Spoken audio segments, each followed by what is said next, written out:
Sezóna sa pomaly začína už aj pre ružňovských hokejbalistov. Ich umiestnenie v tabuľke malo v posledných rokoch klesajúcu tendenciu a aj preto prešlo mužstvo v lete viacerými zmenami.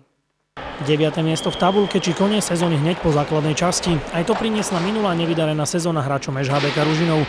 Klub v lete prešiel viacerými zmenami a jedna z nich je aj nový názov. V tomto ročníku budú Ružinovčania nastupovať pod názvom Leaders.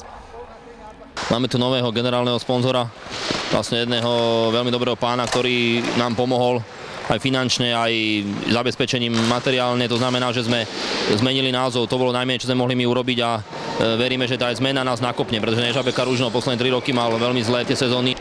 V minulej sezóne sa Ružinov potýkal aj s problémami na trénerskom poste. Aj táto otázka sa počas leta dúfajme vyriešila.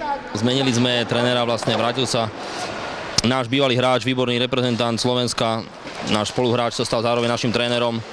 Najprv to bolo tak, že bude možno ešte hrať, ale potom sa to videlo, že to nedá. To znamená, že je iba čistým trénerom a František Polák zasadol na stoličku trénersku a veríme, že to prinesie ovocie. Tak je to dosť ťažká úloha, momentálne sme v nejakej najlepšej situácii po minulej sezóne, keď sme dosť prepadli.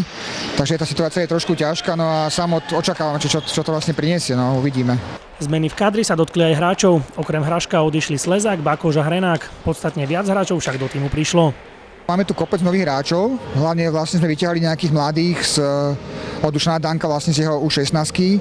Takže sú tu nejakí mladí hráči, ktorí k nám prišli zatiaľ, skúšame ich, chceme, aby sa nejakí z nich aj ujali do extraligy. V tom Ružinove v tej mladickej kategórii boli 3-4 reprezentanti Slovenska v tých rôznych kategóriách, či 16 ročných, 18 ročných, to znamená, že sme ich zobrali do mužstva a celú letnú prípravu absolvovali s nami.